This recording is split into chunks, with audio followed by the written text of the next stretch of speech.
professeur chef de service, Lotfi Boublata. Je suis neurochirurgien. Je suis au service de neurochirurgie.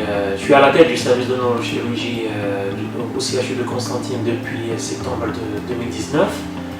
Et actuellement, je suis également directeur d'un laboratoire de recherche de la neurofibromatose type 2. C'est ça. Et également, je suis secrétaire général de l'association des neurochirurgiens du bassin méditerranéen. Je suis membre de la Société algérienne de neurochirurgie et je suis membre de l'exécutif de la Fédération mondiale des sociétés de neurochirurgie.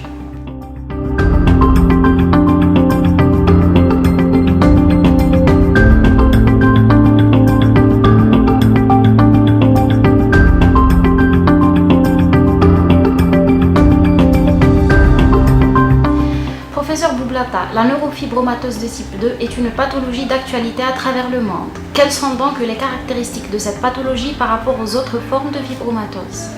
La neurofibromatose type 2, donc elle est particulière puisqu'elle touche le sujet jeune. Elle est caractérisée par des tumeurs du cerveau bénignes, multiples, au niveau cérébral et également au niveau médulaire. Et cette pathologie, elle est grave puisqu'elle est handicapante. Elle est caractérisée surtout par l'existence de double neurinome de l'acoustique ou bien givanon vestibulaire. Donc le malade risque de perdre l'audition. Donc c'est des jeunes de 20 ans, 23 ans, même moins. Donc il risque de perdre l'audition, il risque de perdre l'équilibre, il risque de présenter une paralysie faciale s'il y a atteinte des nerfs mixtes, il peut présenter une névralgie du tréjumeau si le nerf est comprimé par la tumeur. S'il y a une tumeur associée au niveau médulaire, le malade peut présenter également des déficits moteurs au niveau des 4 membres ou bien des 2 membres. Elle peut être à l'origine d'une épilepsie si elle est associée à une agent de la convexité. Donc le but, et c'est pour ça, partout au monde il y a des centres de référence de la neurofibromatose type 2, sauf en Algérie. Je ne me compare pas à l'Afrique, avec tout le respect pour les médecins africains. D'ailleurs j'ai beaucoup d'amis. Et je suis membre de l'association des neurochirurgiens de l'Afrique. Mais je pense qu'en Europe, aux États-Unis, en Asie, il existe ces centres de référence de la neurofibromatose type 2. Et le but est surtout un diagnostic précoce, une prise en charge adéquate et précoce pour éviter que ces jeunes deviennent handicap et pour leur assurer une survie meilleure. Et c'est ça, donc, et c'est pour ça qu'on a, avec le ministère de l'Enseignement supérieur et l'Agence de la recherche scientifique, donc on a pu créer donc, un centre de référence, c'est-à-dire un laboratoire de recherche sur cette pathologie, en collaboration avec les radiologues, avec les anesthésistes, avec les anatomopathologistes, avec les généticiens et avec les oncologues. Puisque la neurofibromatose également, c'est une chose très très importante, c'est une maladie génétique à transmission autosomique dominante.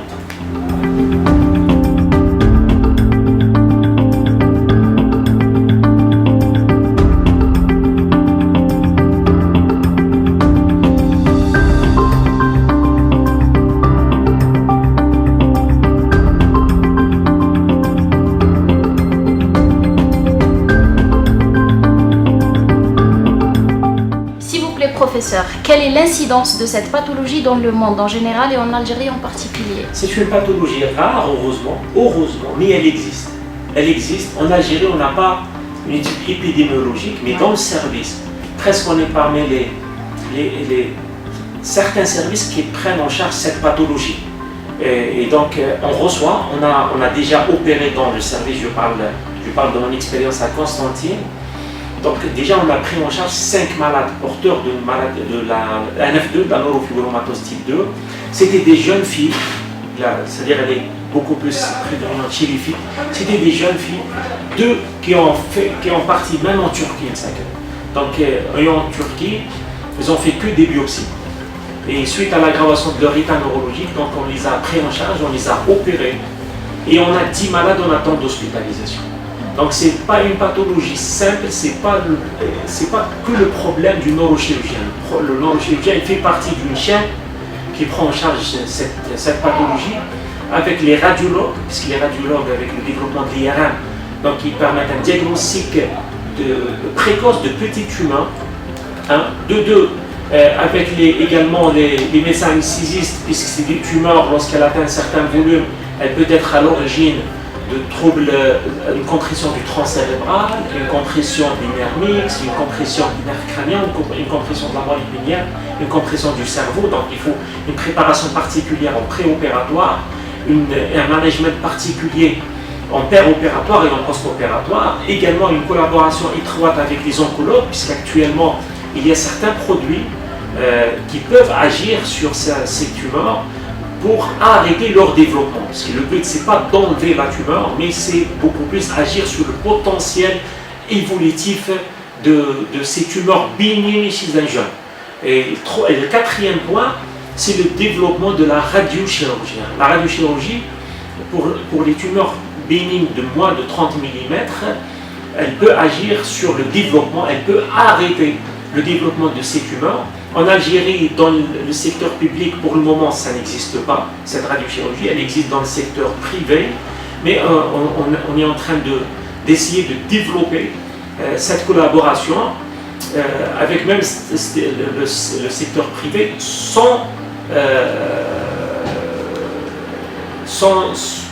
c'est-à-dire il est bénévole pour prendre ce type de pathologie avec nous. Donc le malade, en principe, lorsqu'on commence à travailler, il va rien payer, même dans ces structures privées. Donc c'est ça les particularités de cette pathologie.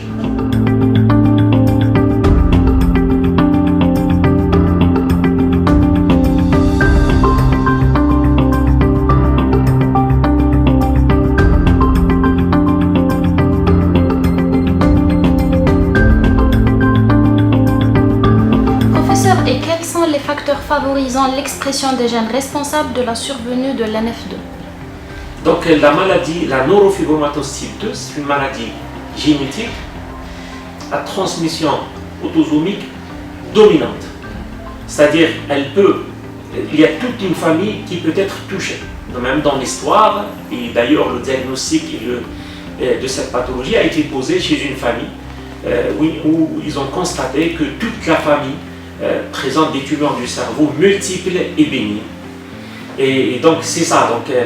C'est ça le risque de la pathologie, c'est pour ça qu'on s'est intéressé à ça. Donc elle touche le sujet jeune, elle est héréditaire, c'est-à-dire elle touche le gène NF2, et également elle est à transmission autosomique dominante, c'est-à-dire toute la famille. Par exemple, c'est pour ça qu'on travaille avec les généticiens, pour, même si dans une famille il y a un seul cas, il faut faire une enquête génétique pour essayer de ne pas transmettre cette maladie aux descendants.